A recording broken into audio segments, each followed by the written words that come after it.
ప్రణవం ప్రాధాన్యత అనేది మనం ఇప్పుడు వచనంగా చెప్పుకున్నాం. ఇందులో పరమాత్మ భగవద్గీతలో ఎన్ని శ్లోకాల్లో ప్రణవం యొక్క ప్రాధాన్యత తెలిపారో అవి ఒకసారి మీకు.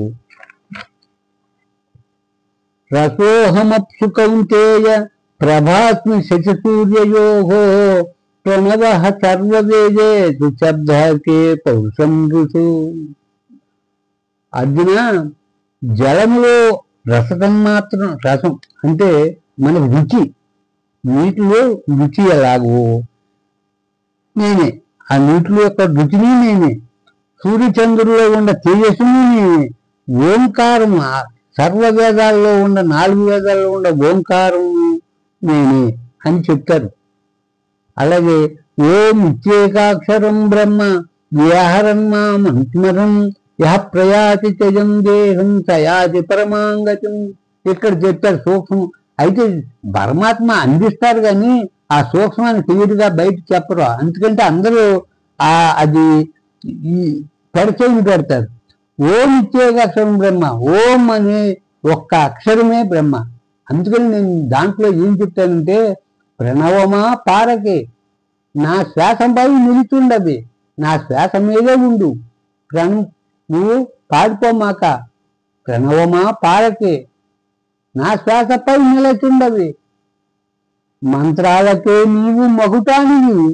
మంత్రాలు ఏ మంత్రం చెల్లించాలన్నా ప్రణవం లేకపోకుండా మంత్రం అవ్వదు. అది మగుటం, కిరీటం లాంటిది. మంత్రాలకే నీవు మకుటానివి, నా శ్వాసపై అజప గాయత్రివి.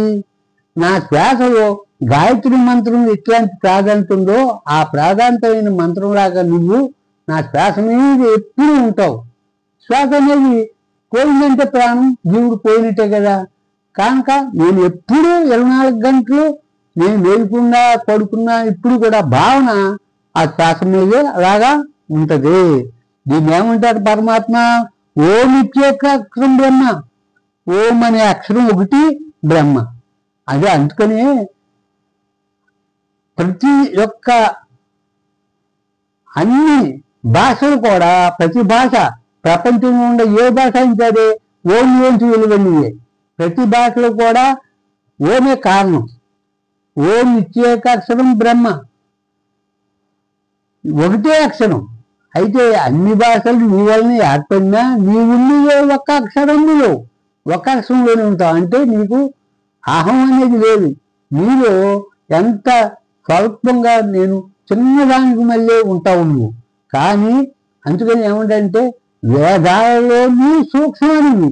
వేదాల్లో నీకు ఏదో మంత్రాలు చదువుతున్నారు, ప్రణవాన్ని జోడించి అనుకుంటాం కానీ అది సూక్ష్మ రూపంగా ఏముందో తెలుసుకోగలగాలి. ఓం ఇత్యేకాక్షరం బ్రహ్మ వ్యాహరం మామనుస్మరన్. ఎవరైతే మనసులో ఆ అక్షరాన్ని తలుచుకుంటూ శరీరాన్ని త్యజిస్తారో అప్పుడు నువ్వు భగవంతుడు అవుతావు అని క్లియర్గా చక్కగా ఒక శ్లోకంలో మనకు పరమాత్మ అందించాడు. అవ్యక్తోక్షరం ఇత్యుక్తో తమాయు పరమాంగతిం యం ప్రాప్తం నివర్తంతే తద్ధామ పరమం మమ. అలాగే పితాహమస్య జగతో మాతా దాత పితామహ వేద్యం పవిత్రమోంకార వృక్షామయురేవచ. పవిత్రమోంకార వేద్యం, వేదాల్లో పవిత్రమైన ఓంకారం నేనే. అలాగే మహర్షీనాం భృగురహం గిరామస్మేకమక్షరం యజ్ఞానాం జపయజ్ఞోజ్ఞ స్థావరానాం హిమాలయ. ఏమంటాడు ఇందులో కూడా? మహర్షుల్లో నేను భృగు మహర్షిని, గిరామస్మేకమక్షరం, నేను అక్షరాల్లో ఓం అనే అక్షరాన్ని నేనే.